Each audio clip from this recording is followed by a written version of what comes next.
കുട്ടികളെ നോക്കുക, അല്ലെങ്കിൽ നല്ലൊരു അമ്മയായി മാറുക, ഇങ്ങനത്തെ ഇതൊന്നും എന്നെ എഫക്റ്റ് ചെയ്തിട്ടില്ല. ഞാനൊരു നല്ല അമ്മയാവാൻ ശ്രമിച്ചിട്ടേ ഇല്ല. അപ്പം ഞാൻ പറ്റത്തില്ല, മാറ്റാൻ പറ്റില്ല എന്നൊക്കെ പറഞ്ഞ് ബഹളം ഉണ്ടാക്കിക്കൊണ്ടിരിക്കുകയാണ്. അപ്പോൾ അവരവിടെ കളിച്ചുകൊണ്ടിരിക്കുക. കളിക്കുന്നതിൻ്റെ ഇടയ്ക്ക് ഒരാൾ ഓടി വന്ന് എന്നെ കെട്ടിപ്പിടിച്ചിട്ട് എന്നോട് പറഞ്ഞു, അമ്മ ദേഷ്യപ്പെട്ടതുകൊണ്ട് അവരുടെ വർക്ക് തീരുമോ എന്ന് ചോദിച്ചു. അപ്പോൾ ഞാൻ ആലോചിച്ചപ്പം ശരിയാ, ക്ഷമിച്ചു കൊടുക്കുക അല്ലെങ്കിൽ വിട്ടുകൊടുക്കുക എന്നൊക്കെ പറയുന്നതിനകത്ത് ഭയങ്കര സന്തോഷമുണ്ടെന്ന് എനിക്ക് മനസ്സിലായത് അതിന് ശേഷമാണ്. ഞാൻ എൻ്റെ പേഴ്സണൽ കാര്യങ്ങളിലെല്ലാം ഞാൻ ബയറാണ്, പക്ഷേ ബിസിനസ്സിലേക്ക് വരുമ്പോൾ ഞാനൊരു സെല്ലറാണ്. ഇപ്പം ഇന്ന് ഞാനിങ്ങനെ ആലോചിക്കുകയും ചെയ്തു, ഒരു പ്രശ്നം വരുമ്പോൾ ഒരു സ്ത്രീ ആയിട്ടുള്ള ഒരാൾക്കൊരു പ്രശ്നം വരുമ്പോൾ എവിടെ പോയി കംപ്ലയിൻറ്റ് ചെയ്യും?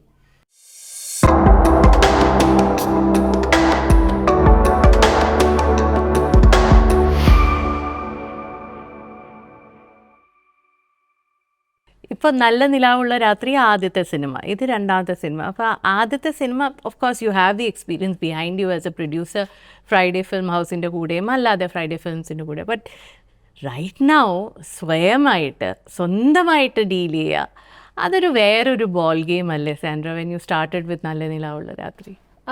അത് എന്ന് പറഞ്ഞാൽ ഓൾറെഡി എനിക്കൊരു ഇൻഡസ്ട്രിയിൽ ഒരു പേരുണ്ട്, ഒരു ടെറർ പ്രൊഡ്യൂസർ എന്നുള്ള. അതെനിക്കൊരു വലിയ ഭാരമായി ഇപ്പം. അതെന്താണെന്ന് വെച്ചാൽ ഓൾറെഡി ആളുകൾ അത് മനസ്സിൽ വെച്ചുകൊണ്ടാണ് എന്നോട് ആദ്യം സംസാരിച്ചോളൂ. ഓക്കെ, സാൻഡ്ര എന്നെ എളുപ്പമല്ല ഡീൽ ചെയ്യാൻ, സാൻഡ്ര കുറച്ച് ടെററാണ്. അപ്പം ആണോ സാൻഡ്ര? സെറ്റിൽ അങ്ങനെ ആയിരിക്കും അല്ലേ? അപ്പൊ സാൻഡ്ര ഒരു ടെറർ പ്രൊഡ്യൂസർ ആണെന്ന് ആളുകളുടെ മനസ്സിലിരിക്കുന്നതുകൊണ്ട് തന്നെ ഇവർ എന്നോട് ആദ്യം തന്നെ ഫോണിൽ സംസാരിക്കുകയാണെങ്കിലും നേരിട്ട് സംസാരിക്കുകയാണെങ്കിലും ഒക്കെ മൈൻഡിൽ ഈ സാധനമാണ്. അപ്പം നമുക്കത് വളരെ എവിഡൻ്റ് അവരുടെ സംസാരത്തിലുമൊക്കെ. ഓക്കെ, ഞാൻ ഇവരോട് ഇച്ചിരി ഹാഷായിട്ട് നിന്ന് അല്ലെങ്കിൽ ഇച്ചിരി സ്ട്രോങ് ആയിട്ട് നിന്ന് സംസാരിച്ചാൽ മാത്രമേ ഇവരെ എനിക്ക് ഡീൽ ചെയ്യാൻ പറ്റുള്ളൂ എന്നുള്ളത് അവരുടെ മൈൻഡിൽ ഓൾറെഡി കിടക്കുകയാണ്. ഒരു സോഫ്റ്റായിട്ട് അപ്രോച്ച് ചെയ്യുന്ന പരിപാടി ആർക്കും ഇല്ല എന്നുള്ളതാണ് ഇപ്പോൾ. അപ്പം എനിക്ക് എല്ലാ കാര്യങ്ങളും സ്വന്തമായിട്ട് ഡീൽ ചെയ്യേണ്ടി വരുമ്പോൾ ഉണ്ടാകുന്നൊരു ബുദ്ധിമുട്ടുകൾ ഇപ്പം എനിക്കുണ്ട് ഒരുപാട്. പക്ഷെ എന്നാലും ഞാനത് എൻജോയ് ചെയ്യുന്നുണ്ട്. ഞാൻ ഒറ്റയ്ക്ക് ഇത്രയും ആൾക്കാരെ മാനേജ് ചെയ്യുന്നു. അപ്പോൾ പലപ്പോഴും എന്നോട് എല്ലാവരും ചോദിക്കാറുണ്ട്, അഭിനയിക്കാത്ത എന്താ? അഭിനയിച്ചിട്ടുണ്ടല്ലോ, അതിനെക്കുറിച്ച് നമ്മൾ സംസാരിച്ചിട്ടില്ല. അപ്പോൾ ആടും മാമേനും ഒക്കെ ഇഷ്ടമുള്ള, അപ്പം ഇപ്പോഴും ഈ പയ്യന്മാർക്കൊക്കെ എന്നെ ആടിലെ എന്നെ അറിയത്തുള്ളൂ. അപ്പം എല്ലാവരും എന്നോട് ചോദിക്കും, എന്താ അഭിനയിക്കാത്തെന്ന്. അഭിനയിക്കാൻ എനിക്ക് വലിയ താല്പര്യമില്ല. കാര്യം എനിക്ക് ഈ വേറൊരാളുടെ കയ്യിൽ നിന്ന് ഇൻസ്ട്രക്ഷൻസ് എടുത്ത് അങ്ങോട്ട് നിൽക്കൂ, ഇങ്ങോട്ട് നോക്കൂ, ചിരിക്കൂ, കരയൂ എന്നൊക്കെ പറയുമ്പം അത് ഇച്ചിരി ബുദ്ധിമുട്ടാണ്. പക്ഷെ അതിലും എനിക്ക് വേറൊരാൾക്ക് അങ്ങോട്ട് ഇൻസ്ട്രക്ഷൻ കൊടുക്കാൻ താല്പര്യമുള്ള, അതെ, കുറച്ച് ബോസിയാണ്. ഞാനൊരു ലിയോ ആണ്. പിന്നെ എൻ്റെ സ്ലാങ് എനിക്കൊരു പ്രശ്നമാണ്. എൻ്റെ കോട്ടയം സ്ലാങ് കുറച്ച് ബോൾഡായിട്ട് ആൾക്കാർക്ക് ഫീൽ ചെയ്യും കുറച്ച്. അപ്പോൾ എന്നോട് എൻ്റെ ഹസ്ബൻഡ് പറയും, നീ കുറച്ചുകൂടെ ഒന്ന് പൊളൈറ്റായിട്ട് സംസാരിക്കുക, ആളുകളോട് സംസാരിക്കുമ്പോൾ ഇച്ചിരി കൂടെ പൊളൈറ്റായി. പിന്നെ എനിക്കിങ്ങനെ അറിയുള്ളൂ, ഞാൻ ആരെയും ഡിസ്റെസ്പെക്റ്റ് ചെയ്യുന്നതോ അങ്ങനെയൊന്നും അല്ല. ഞാൻ ഇങ്ങനെയാണ്. എന്നെ അറിയാവുന്ന ആൾക്കാർക്ക് അറിയാം, കുഴപ്പമില്ല. പക്ഷെ പുതിയതായിട്ടൊക്കെ നമ്മൾ അസോസിയേറ്റ് ചെയ്യുമല്ലോ ചില ആക്ടേഴ്സുമായിട്ടും ഒക്കെ ആയിട്ട്. ഇവരുടെ മൈൻഡിൽ ഓൾറെഡി കിടക്കുന്നത് നോക്കിയാൽ സാൻഡ്രയെ ഡീൽ ചെയ്യാൻ ബുദ്ധിമുട്ടാണ്. സാൻഡ്രയെ ഡീൽ ചെയ്യാൻ ബുദ്ധിമുട്ടാണോ? ഒട്ടുമല്ല. ശരിക്കും ഞാൻ സാൻഡ്രയുടെ ഹസ്ബൻഡാണ്. അപ്പം ഒരു പ്രാവശ്യം ഒരു ഭയങ്കര കോമഡി ഉണ്ടായിട്ടുണ്ട്. ഒരാൾ എന്നെ ഫോണിൽ വിളിച്ച് സംസാരിച്ചുകൊണ്ടിരിക്കുക. അപ്പം എനിക്ക് വളരെ നന്നായിട്ട് അറിയാവുന്ന വേറൊരാളെ കോൺ കോളിലെടുത്തു. അപ്പം ഞാൻ കോൺ കോളിലുണ്ട് എന്നുള്ളത് പുള്ളി അറിഞ്ഞിട്ടില്ല. അപ്പം ഇവര് തമ്മിൽ സംസാരിച്ചുകൊണ്ടിരുന്ന സമയത്ത് എൻ്റെ പൊന്നു സാറേ, ആ പെണ്ണുമ്പിള്ളേനെ സഹിക്കുന്ന അവരുടെ ഭർത്താവിനെ പറഞ്ഞാൽ മതി എന്ന് പറഞ്ഞു. അപ്പം ഞാനിത് കേട്ടോണ്ടിരിക്കുക. അപ്പം ഞാൻ ഹസ്ബൻഡിനോട് ചോദിച്ചു, എന്നെ അങ്ങനെ എന്തെങ്കിലും ബുദ്ധിമുട്ടുണ്ടോ? അപ്പം അത് അറിയാത്ത ആൾക്കാരാണ് അതുപോലെ പറയുക. പിന്നെ നമ്മൾ ബിസിനസ്സിൽ നമുക്ക് ചില കാര്യങ്ങളിൽ വളരെ സ്ട്രോങ് ആയിട്ടുള്ള ഡിസിഷൻസ് എടുത്തേ പറ്റുള്ളൂ, സ്ട്രോങ് ആയിട്ട് ചിലരോട് സംസാരിച്ചേ പറ്റുള്ളൂ. അതൊക്കെ നമ്മളൊരു ഭീകരിയുമായിട്ടൊക്കെ ചിത്രീകരിച്ച് കഴിഞ്ഞ് ഒന്നും ചെയ്യാൻ പറ്റില്ല അതിനകത്ത്. പക്ഷെ അതെൻ്റെ ബിസിനസ്, എൻ്റെ ജോലിയുടെ ഭാഗമാണ്. എനിക്ക് അവരെ അങ്ങനെ ഡീൽ ചെയ്യേണ്ടതായിട്ട് വരും. പക്ഷെ പേഴ്സണലി അങ്ങനെ ആവണം. പേഴ്സണലി അങ്ങനെ അല്ല. ഞാൻ വളരെ പിന്നെ എനിക്ക് കുട്ടികളുണ്ടായി കഴിഞ്ഞാൽ എൻ്റെ ഒരുപാട് മാറ്റങ്ങൾ വന്നിട്ടുണ്ട്. പണ്ട് കുറച്ചുകൂടെ ഒരു ഇമ്മെച്യൂരിറ്റി ഒക്കെ ഒരുപാട്, അതായത് ആ പ്രായത്തിൻ്റെയും പിന്നെ അങ്ങനെ വേറെ എവിടെയും വർക്ക് ചെയ്തിട്ടില്ല. എല്ലാം ഭയങ്കര സ്ട്രെയിറ്റ് ഫോർവേഡ് ആയിരുന്നു എനിക്കെല്ലാം. അപ്പം ഞാൻ അങ്ങനെ ഡീൽ ചെയ്യുന്നതുകൊണ്ട് മറ്റുള്ളവരിൽ നിന്നും ഞാൻ അതാ എക്സ്പെക്ട് ചെയ്യുന്നത്. അതെനിക്ക് കുറച്ച് കഴിഞ്ഞപ്പം നമ്മൾ ഇവോൾവ് ആവുമല്ലോ. അപ്പം ഇങ്ങനെ അതിൽ നിന്ന് എനിക്ക് മനസ്സിലായി അതൊക്കെ എൻ്റെ തെറ്റായിരുന്നു. ഇപ്പം എൻ്റെ പ്രശ്നം എന്ന് എനിക്ക് മനസ്സിലായി, ഞാൻ കൂടുതൽ കമ്പാഷനേറ്റ് ആവുന്നുണ്ടോ എന്നുള്ളതാണ് ഇപ്പം എൻ്റെ പ്രശ്നം. പലരും ഞാൻ അവരുടെ ഷൂസിൽ നിന്നുകൊണ്ട് ആലോചിക്കും. പണ്ട് അതൊന്നും ഇല്ലായിരുന്നു, നമ്മുടെ കാര്യം എന്നുള്ളായിരുന്നു. ഇതിപ്പോൾ അവരുടെ ഷൂസിൽ നിന്ന് ആലോചിക്കുമ്പോൾ നമ്മൾ ഒത്തിരി സോഫ്റ്റ് ആയി പോകുന്നോ എന്നൊരു പേടി. പക്ഷേ എനിക്ക് കുഞ്ഞുങ്ങളുടെ കാര്യം സംസാരിക്കണം സാൻഡ്ര. പക്ഷെ അതിന് മുമ്പ് ഒരു കാര്യം ചോദിക്കട്ടെ, നമ്മൾ ഈ എപ്പോഴും ഫീമെയിൽ പ്രൊഡ്യൂസേഴ്സ്, വിമൻ പ്രൊഡ്യൂസേഴ്സ് എന്നൊക്കെ പറയുമല്ലോ, അങ്ങനെ ഒരു ടെർമിനോളജിയുടെ ആവശ്യമുണ്ടോ വിമൻ പ്രൊഡ്യൂസേഴ്സിന്? Are you comfortable with that title? അതിന് അഡ്വാൻറ്റേജസും ഉണ്ട് ഡിസഡ്വാൻറ്റേജസും ഉണ്ട്. ഇപ്പം അഡ്വാൻറ്റേജ് എന്ന് പറഞ്ഞാൽ പലപ്പോഴും ഒരു ഫീമെയിൽ പ്രൊഡ്യൂസർ എന്നുള്ള രീതിയിൽ പലർക്കും ഒരു പേടിയുമുണ്ട്, ഒരു റെസ്പെക്റ്റും ഉണ്ട്. ഇത് തന്നെ തിരിച്ചുമുണ്ട്. ഒരു ഫീമെയിൽ ആയതുകൊണ്ട് എനിക്ക് എന്തുമാവാം, അല്ലെങ്കിൽ പലപ്പോഴും ഞാനിപ്പോൾ എൻ്റെ പ്രൊഡ്യൂസർ ഫ്രണ്ട്സിൻ്റെ അടുത്തൊക്കെ ഞാൻ പറയാറുണ്ട്, നിങ്ങൾ ജസ്റ്റ് പേരിനെങ്കിൽ എൻ്റെ കൂടെ ഒന്ന് വെറുതെ നിൽക്ക്, നിങ്ങളുണ്ടെങ്കിൽ എനിക്കൊരു ധൈര്യമാണ്. അപ്പോൾ അങ്ങനെ കൂടെ ഒന്ന് നിൽക്കുക. കാര്യം ഒരാളുണ്ടെങ്കിൽ സെറ്റിൻ്റെ വൈബേ വേറെയാണ്. അപ്പോൾ അവർക്കൊക്കെ ആരും ചെറിയ ചെറിയ കാര്യങ്ങൾക്കൊന്നും നമ്മുടെ അടുത്ത് ആവശ്യമില്ലാത്ത വഴക്കിനോ അല്ല പ്രശ്നത്തിനോ ഒന്നും വരത്തില്ല. അല്ലെങ്കിൽ എല്ലാം ചെറിയ കാര്യങ്ങൾ വരെയും. പിന്നെ നമുക്ക് എന്താണെന്നറിയോ, ആണുങ്ങൾക്ക് ജസ്റ്റ് ഒരു വഴക്കുണ്ടായി കഴിഞ്ഞാൽ അവർക്കൊന്ന് തോളത്ത് കയറ്റാ പോട്ടെ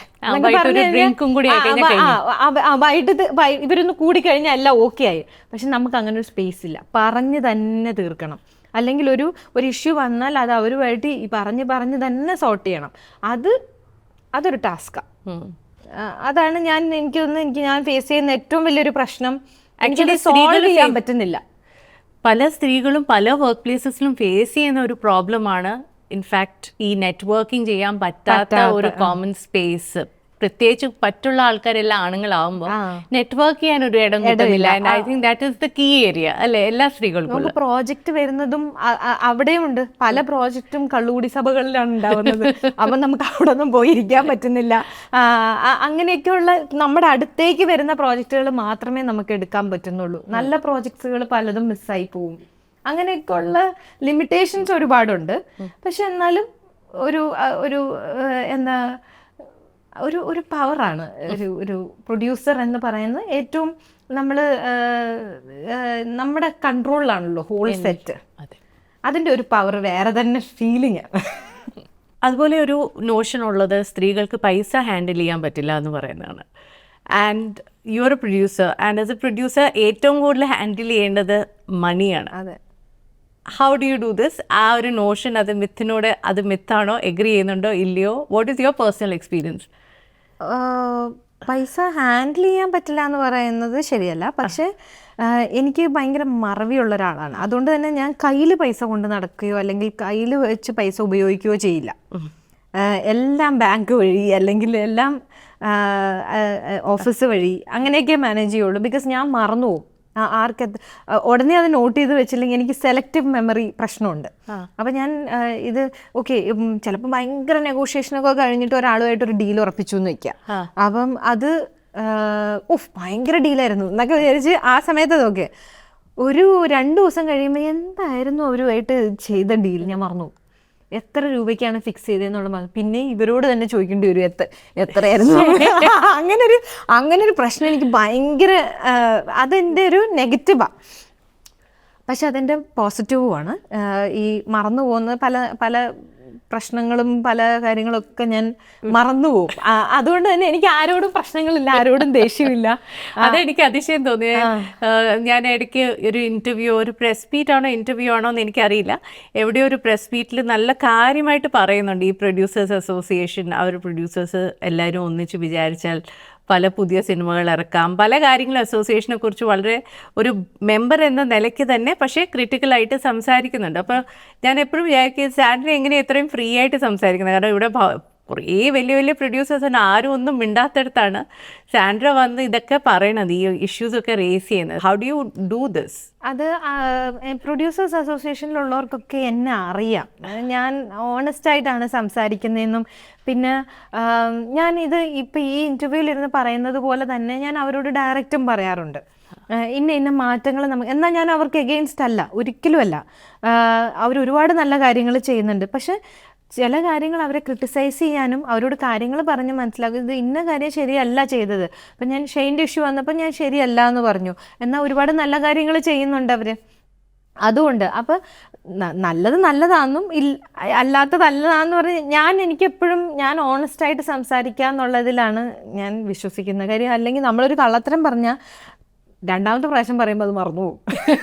എനിക്ക് ആ പ്രശ്നം ഉള്ളതുകൊണ്ട് തന്നെ അതുകൊണ്ട് ഞാൻ എല്ലാം ഒരാളൊരു ക്വസ്റ്റ്യൻ എന്നോട് ചോദിച്ചാൽ അതിന് പൂർണ്ണമായിട്ടും എനിക്കറിയാവുന്ന കാര്യങ്ങൾ പറയുക, സത്യസന്ധമായിട്ട് പറയുക എന്നുള്ളതാണ്.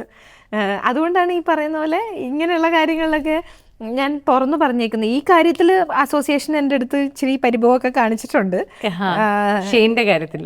ഞാൻ ഇങ്ങനെ അസോസിയേഷൻ എഗെയിൻസ്റ്റ് സംസാരിച്ചപ്പോൾ. പക്ഷെ അന്ന് എനിക്കത് ശരിയായിരുന്നു. ഞാൻ പറഞ്ഞതിൽ എനിക്ക് അന്നും ഇന്നും പറഞ്ഞതിൽ എനിക്കൊരു റിഗ്രറ്റും ഇല്ല. ഞാൻ പറഞ്ഞതെല്ലാം അതിൻ്റെതായ, ഞാൻ ഒരിടയ്ക്ക് ഞാൻ WCCക്ക് എഗെയിൻസ്റ്റ് പറഞ്ഞിട്ടുണ്ട്, ഇതിന് പ്രൊഡ്യൂസേഴ്സ് അസോസിയേഷൻ എഗെയിൻസ്റ്റ് പറഞ്ഞിട്ടുണ്ട്. അതൊക്കെ എന്ന് വെച്ചാൽ ഞാൻ ഇവർക്കൊന്നും എഗെയിൻസ്റ്റും അല്ല. അവരെടുക്കുന്ന ഓരോ നിലപാടുകളെ മാത്രമേ ഞാൻ ചോദ്യം ചെയ്തിട്ടുള്ളൂ, അല്ലാതെ ഓർഗനൈസേഷൻ എന്ന നിലയ്ക്ക് അല്ല. ഇപ്പം WCCയുടെ കാര്യം വരുമ്പോൾ ഇപ്പം ഇന്ന് ഞാനിങ്ങനെ ആലോചിക്കുകയും ചെയ്തു, ഒരു പ്രശ്നം വരുമ്പോൾ ഒരു സ്ത്രീ ആയിട്ടുള്ള ഒരാൾക്കൊരു പ്രശ്നം വരുമ്പോൾ എവിടെ പോയി കംപ്ലൈൻറ്റ് ചെയ്യും, എവിടെ പോയി, ഏത് അസോസിയേഷനിൽ പോയി പറയും? ഇപ്പോൾ അവർ അമ്മയിലില്ലാത്ത ഒരാളാണ്, അല്ലെ പ്രൊഡ്യൂസേഴ്സ് അസോസിയേഷനിൽ ഇല്ലാത്ത ഒരാളാണ് എങ്കിൽ അവരെവിടെ പോയി പറയും? അവരുടെ പ്രശ്നം മനസ്സിലാക്കാനായിട്ടുള്ള ഇപ്പം നമ്മൾ സിനിമ ചെയ്തുകൊണ്ട് എൻ്റെ ഈ സിനിമയിലാണ് കൂടുതൽ സ്ത്രീകളുണ്ടായിരുന്നത്. അപ്പം അവരുടെ പ്രശ്നങ്ങൾ പലരും ഇരുന്ന് ഷെയർ ചെയ്തു. അപ്പോഴാണ് ഞാൻ മനസ്സിലാക്കുന്നത് സിനിമയിൽ ഇങ്ങനത്തെയൊക്കെ പ്രശ്നങ്ങളുണ്ട്. അപ്പം ഇതൊക്കെ എന്ത് തരത്തിലുള്ള പ്രശ്നങ്ങൾ അവർ ഷെയർ ചെയ്തു? അതായത് സഹകരിക്കാതിരിക്കുമ്പോൾ ഉണ്ടാവുന്ന മെൻ്റൽ ടോർച്ചറുകൾ, ഫിസിക്കലി അബ്യൂസ് ചെയ്തേക്കുന്ന കാര്യങ്ങൾ, അങ്ങനെ പല കാര്യങ്ങളും പലരും ഷെയർ ചെയ്തു. അപ്പോൾ ഇതൊന്നും അവരെവിടെയും പറഞ്ഞിട്ടില്ല, എവിടെയും കംപ്ലയിൻറ്റ് ചെയ്തിട്ടില്ല, എവിടെയും ഇൻഫോം ചെയ്തിട്ടില്ല. അപ്പം ഞാൻ ചോദിച്ചു ഇതൊക്കെ എന്തുകൊണ്ട് റിയാക്ട് ചെയ്തിട്ടില്ല? അപ്പം തന്നെ റിയാക്ട് ചെയ്യണ്ടേ? പക്ഷെ റിയാക്ട് ചെയ്യുമ്പോൾ പണി ഉണ്ടാവില്ലല്ലോ. അതാണ് അവിടുത്തെ പ്രശ്നം. റിയാക്ട് ചെയ്ത് ആ പ്രശ്നം എപ്പോഴും നിലനിൽക്കുകയാണ്. അതായത് റിയാക്ട് ചെയ്താൽ പണിയില്ല, ഇപ്പോൾ പോയി കംപ്ലൈൻറ്റ് ചെയ്താലും പണിയില്ല. കംപ്ലൈൻറ്റ് ചെയ്താലും ഇവളൊരു പ്രശ്നക്കാരിയാ എന്നുള്ള ടാഗിലേക്കായി. അതെ. അപ്പോൾ അവർക്ക് അപ്പം ഞാനിന്ന് ആലോചിച്ചു, ഞാൻ ഇന്ന് എൻ്റെ അടുത്തൊരു പ്രശ്നം ഇങ്ങനെ വന്ന സമയത്ത് ഞാനാണെങ്കിൽ അതൊരു കംപ്ലൈൻ്റ് ആയിട്ട് റേസ് ചെയ്യും. കാരണം ഞാനാണ് സിനിമ ഉണ്ടാക്കുന്നത്, എനിക്ക് എപ്പോൾ വേണേലും സിനിമ ചെയ്യാം, എനിക്ക് വേണ്ടെങ്കിൽ വേണ്ടാന്ന് വയ്ക്കാം. പക്ഷെ അതൊരു ആക്ടർക്കാണ് അത് സംഭവിക്കുന്നതെങ്കിൽ അവരുടെ കയ്യിലല്ല. അതെ. Sandra, as a producer and as a woman, what is that you do to ensure that women യൂണിറ്റിലെ women are safe, whether it is the actors or the other women in the production? ഞാൻ ഇപ്പം നമ്മുടെ technical ക്രൂവിൽ അധികം സ്ത്രീകൾ ഉണ്ടാവാറില്ല, കൂടുതലും ആക്ടേഴ്സിലാണ്. അപ്പം ഞാൻ അല്ലാതെ ഇപ്പം ഡാൻസേഴ്സ് അങ്ങനെയൊക്കെയുള്ള ആൾക്കാരൊക്കെ വരുന്നതൊക്കെ ഉള്ളൂ, ഇപ്പോൾ കൊറിയോഗ്രാഫേഴ്സ് അങ്ങനെയൊക്കെ. അപ്പം ഇപ്പം എൻ്റെ സെറ്റിലുള്ള എല്ലാവർക്കും എൻ്റെ ഏറ്റവും വലിയ ഇഷ്യൂ ബാത്റൂമാണ്. അപ്പോൾ അത് എനിക്ക് ആ ഇഷ്യൂ ഉള്ളതുകൊണ്ട് എനിക്ക് ആണുങ്ങൾ പോകുന്ന ഒരു ബാത്റൂമിൽ പോകാൻ എനിക്ക് ഭയങ്കര പ്രശ്നമാണ്. അപ്പോൾ അതുകൊണ്ട് തന്നെ എനിക്ക് എന്തായാലും ഞാനൊരു ക്യാരവൻ മാറ്റിയിട്ടേക്കും. അപ്പോൾ അതിലാണ് ഞാൻ എൻ്റെ ക്യാരവനിൽ ആർക്ക് വേണേലും കയറാം. റിയലി? ആർക്ക് വേണേലും കയറാം, അവർക്കത് യൂസ് ചെയ്യാൻ. കാര്യം എനിക്ക് ആ ബുദ്ധിമുട്ട് അറിയാം. ഒരു സ്ത്രീയായ ഒരാൾക്ക് ഈ എല്ലാ യൂണിറ്റിലുള്ള എല്ലാ ആൾക്കാരും എല്ലാവരും കയറിക്കൊണ്ടിരിക്കുന്ന ഒരു ടോയ്ലറ്റിൽ പോകാൻ ഭയങ്കര ബുദ്ധിമുട്ടായിരിക്കും. അപ്പോൾ ഞാൻ വരുമ്പം തന്നെ അവരോട് പറയും നിങ്ങൾക്ക് ടോയ്ലറ്റ് യൂസ് ചെയ്യണമെങ്കിൽ ക്യാരവനിൽ പൊക്കും. ഞാനത് ഒരു ക്യാരവൻ്റെ ഒരു സൈഡ് ഒരു ഡോറായിരിക്കും എടുക്കുക. ആ ഒരു ഡോറ് മാറ്റിയിടുന്നത് തന്നെ ബാത്റൂമിന് വേണ്ടി മാത്രമാണ്. നമുക്ക് എന്തെങ്കിലും ആവശ്യങ്ങൾ വരിക, അല്ലെങ്കിൽ സെറ്റിലുള്ള ബാക്കിയുള്ള സ്ത്രീകൾക്ക് എന്തെങ്കിലും ആ ഒരു ആവശ്യങ്ങൾ വരിക എന്നുണ്ടെങ്കിൽ മാത്രത്തിന് വേണ്ടിയിട്ടാണ് ഞാൻ അതുപോലെ സെക്ഷൽ ഹാരസ്മെൻറ്റിനുള്ള ഗ്രീവൻസിൽ അത് വളരെ ഇമ്പോർട്ടൻ്റ് ആണ്. എവറി യൂണിറ്റ് എന്ന് പറഞ്ഞിട്ട് ഒരു റൂൾ തന്നെയുണ്ട്. How do you feel about that? Have you been able to implement it? അത് ഓരോ സിനിമയിലും വ്യത്യസ്തമാണ്. ഇപ്പം എൻ്റെ സിനിമയിൽ ഇപ്പം IC കമ്മിറ്റി വെച്ച് കഴിഞ്ഞാൽ ഞാൻ അതിനകത്തില്ല, അതിൻ്റെ പ്രൊഡ്യൂസർക്ക് അതിനകത്ത് ഉണ്ടാവാൻ പാടില്ല. ഇപ്പോൾ ഒരു മെയിൽ പ്രൊഡ്യൂസർ ആണെങ്കിൽ, ഇപ്പം എനിക്കറിയാവുന്ന എൻ്റെ ഫ്രണ്ടിൻ്റെ വേറൊരു സെറ്റിൽ ഒരു മെയിൽ പ്രൊഡ്യൂസറുടെ ഭാഗത്തുനിന്ന് ഇതേപോലത്തെ പ്രശ്നം ഉണ്ടായി. അപ്പോൾ അവിടെ കമ്മിറ്റിയും കാര്യങ്ങളും ഒക്കെ ഉണ്ട്, പക്ഷെ ആർക്കൊന്നും ചെയ്യാനും പറ്റുന്നില്ല. അപ്പോൾ അങ്ങനെ, അതായത് ഇതിൻ്റെ പുറത്തൊരു സിസ്റ്റം വേണം. അത് സിനിമയിൽ നിന്നുള്ളവരല്ലാത്ത ആൾക്കാർ വേണമെന്നുള്ളതാണ്. കുറച്ച് ഇപ്പം വേറെ ഇപ്പോൾ ഒരു ഏതെങ്കിലും ജഡ്ജോ, ഇപ്പോൾ റിട്ടയർഡ് ആയിട്ടുള്ള ഒരു ജഡ്ജോ, അങ്ങനെ പിന്നെ സ്ത്രീകളായിട്ടുള്ള ആൾക്കാർ വേണം. എന്നാലേ അവർക്ക് സ്ത്രീകളുടെ പ്രശ്നങ്ങൾ മനസ്സിലാവുകയുള്ളൂ. ഈ ആണുങ്ങൾ വന്നിരിക്കുന്നവിടുത്തെ പ്രശ്നം എന്താണെന്ന് വെച്ചാൽ ഒരു ബാത്റൂം ഇഷ്യൂ ആണ് അല്ലെങ്കിൽ ടോയ്ലറ്റ് ഇഷ്യൂ ആണ് വന്ന് പറയുന്നതെങ്കിൽ നിങ്ങൾ എത്ര പ്രാവശ്യം ടോയ്ലറ്റിൽ പോയി, എന്തിനൊക്കെ പോയി, ഇതൊക്കെ ഒരു 4-5 ആണുങ്ങളുടെ മുന്നേ ഇരുന്ന് ഇത് പറയുമ്പോൾ ഉണ്ടാകുന്നൊരു ബുദ്ധിമുട്ടുണ്ടല്ലോ, അത് പല പ്രാവശ്യം പറയേണ്ടി വരിക. അതൊക്കെ അത് നമ്മൾ പറയുന്ന സെൻസിലായിരിക്കില്ല അവരെടുക്കുന്നത്. അവരതിനകത്ത് ചിലപ്പം ഇപ്പം നമുക്ക് തന്നെ കാണാൻ പറ്റും, ഒരു 4 പേര് നിരന്നിരുന്നിരിക്കുമ്പോൾ ഒരാൾ അതിനെ ഇങ്ങനെ കാണുമ്പോൾ മറ്റേ ആളും എന്ന് പറഞ്ഞിട്ടായിരിക്കും ഇരിക്കുന്നത്. അപ്പം അടുത്ത ആളുടെ ആറ്റിറ്റ്യൂഡ് വേറെ ആയിരിക്കും. അതെ. അപ്പം നമ്മൾ ഈ 4 പേരെയും കണ്ടുകൊണ്ടാണല്ലോ ഇരുന്ന് ഇതിങ്ങനെ പ്രശ്നങ്ങൾ പറയുന്നത്. അപ്പോൾ അത് ഭയങ്കര ബുദ്ധിമുട്ടായിട്ടുള്ള കാര്യമാണ്. അപ്പോൾ അത് സ്ത്രീകൾ തന്നെ വന്നാലേ സ്ത്രീകളുടെ പ്രശ്നം മനസ്സിലാവുള്ളൂ. ഇപ്പം എനിക്ക് പലപ്പോഴും ഫീൽ ചെയ്തേക്കുന്നത്, എനിക്ക് പക്ഷെ എന്നാലും ഒരു യൂണിറ്റിൽ ഒരു പ്രശ്നം ഉണ്ടായി സാൻഡ്ര. ആ യൂണിറ്റിലെ സ്ത്രീകൾക്ക് പോയി ഗ്രീവൻസ് അഡ്രസ്സ് ചെയ്യാൻ ഒരു എന്തെങ്കിലും ഒരു സെൽ ഉണ്ടാവുക വളരെ അത്യാവശ്യമല്ലേ? അത് ഉറപ്പായിട്ടും എല്ലാ ഫിലിം യൂണിറ്റിലും ഉണ്ടാവേണ്ട ഒരു കാര്യമല്ലേ? അത് ഏത് ലെവലിലുള്ള ആൾക്കാരോ ആര് വേണമെങ്കിലും ആയിക്കോട്ടെ, പക്ഷെ അങ്ങനെ ഒരു എലിമെന്റ് തീർച്ചയായിട്ടും വേണം. പക്ഷെ അതിനൊരു സൊല്യൂഷൻ ഉണ്ടാക്കാൻ പറ്റിയ ആളും കൂടെ പവറുള്ള ആൾ അതിനകത്ത് വേണം എന്നുള്ളതാണ്. അതിനുള്ളൊരു ഇപ്പം എൻ്റെ സെറ്റിൽ ഞാനുണ്ടെങ്കിൽ അതിനകത്തൊരു എൻ്റെ സെറ്റിലൊരു കമ്മിറ്റി വെച്ചു, അതിനകത്ത് ഞാനുണ്ടെങ്കിലല്ലേ കാര്യമുള്ളൂ. ആ കമ്മിറ്റിക്കകത്ത് എനിക്കിരിക്കാൻ പറ്റത്തില്ല. അപ്പം ഇവർക്ക് എന്തെങ്കിലും പ്രശ്നം വന്നാൽ വേറെ അതിലും താഴ്ന്ന ആളുകളുടെ അടുത്ത് പോയി പറഞ്ഞുകൊണ്ട് ഒരു സൊല്യൂഷൻ അവിടെ ഉണ്ടാവുന്നില്ല. അതാണ് സാൻഡ്ര റേസ് ചെയ്യുന്നത്. Coming to this question about women, motherhood and work, എനിക്ക് പലപ്പോഴും തോന്നാറുണ്ട് ഈ ചോദ്യം നമ്മൾ പലപ്പോഴും ആണുങ്ങളോട് ചോദിക്കില്ല. കാരണം വീട്ടിൽ കുഞ്ഞുങ്ങളെയും ഫാമിലിയും കാര്യങ്ങളും എല്ലാം നോക്കാൻ ഒരു വ്യക്തി, ഒരു പാർട്ട്ണർ ഉണ്ടായിരിക്കും, ആരെങ്കിലും ഫാമിലിയിൽ നിന്ന് സപ്പോർട്ട് സ്ട്രക്ചർ കാണും. ആണുങ്ങളുടെ കരിയർ പൊതുവെ it goes in A straight line. പക്ഷെ സ്ത്രീകളുടെ എപ്പോഴും മദർഹുഡ് അതൊക്കെ കരിയറിനെ ഒരു പക്ഷേ ഒരു സ്റ്റോപ്പ് ചെയ്യാനോ അല്ലെങ്കിൽ ഒരു പ്ലാറ്റോയിൽ എത്തിക്കാൻ അതൊക്കെ മതി. സാൻഡ്രയുടെ motherhood and being a mom, അതെങ്ങനെയാണ് സാൻഡ്രയുടെ കരിയറിനെ എഫക്റ്റ് ചെയ്തിരിക്കുന്നത്?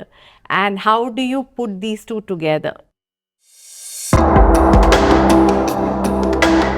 പക്ഷേ എൻ്റെ കേസിൽ എനിക്ക് അന്ന് അതായിരുന്നു ശരി.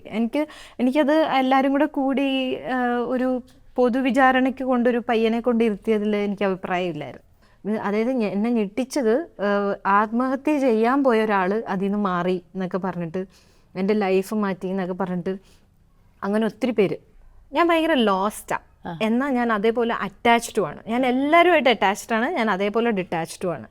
മറ്റുള്ള ആൾക്കാർ എൻ്റെ കുട്ടികളുടെ ലൈഫ് ഡിക്റ്റേറ്റ് ചെയ്യാനായിട്ട് തുടങ്ങുവാണോ എന്ന് തോന്നിയപ്പോൾ ഞാൻ ഓക്കെ കട്ട്.